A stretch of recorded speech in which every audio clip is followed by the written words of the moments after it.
айтқым келеді. Мына отбасы бұзылып, семья ажырасады ғой, сол кезде баланы еркекке беру керек, әкесіне. Неге дейсіздер ғой, оның бірнеше себебі бар. Мысалы, тиктокты ашып қалсаң, мынандай қыздар тұрады. Тамақ істеп атады, үй жинап жүреді, или тағы бірдеңе алады. Мынандай майкамен, вообще даже іш киіммен ғой, майка болғанда да іш киім ғой қыздар. Іш киіммен жүреді, еще оған еркектер айтып атады. Отыр, тұр, әрі қара, бері қара, алдыңды көрсет, артыңды көрсет, тағы басқа, в общем. Енді ана жерде баласын дауыс шығып атады. Мама, тамақ жеймін, мама, бірдеңе қылам. Қоя тұр, қойшы сен надоелсің деп қояды да, баласына әрі қарай өзі тиктогында өзінің әлемінде жүреді да. Баланың тегі деген болады қыздар.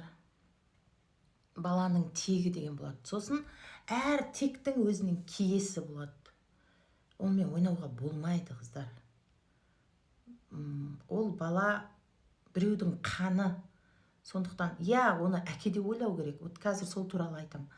Қараңыздар. Енді неше түрлі жағдай болған шығар, ажырасуға себеп болған шығар, күйеуі қайтыс болып кеткен шығар, ұрған, соққан шығар, Бірақ, соны көріп өскен қыз қайда барады, оны көріп өскен ұл қайда барады.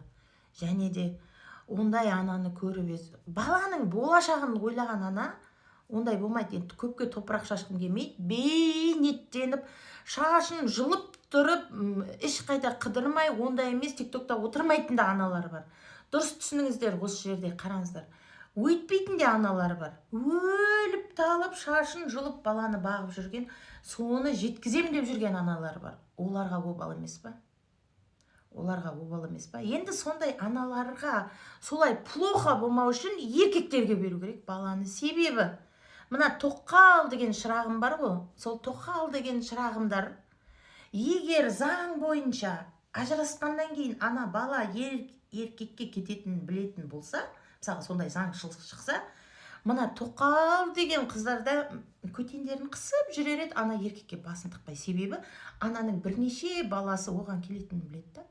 Қазір не? Бұлар үйреніп алған, сен баланы әйеліне тастайды да, бар дайын, қиын, шыжығы, ыстығы, суығы бәріне ана әйел көніп, бәрін бірге бейт тұрғызады да, бар дайын рахатын көретін кезде баласымен тастайды да, біреуге кетеді.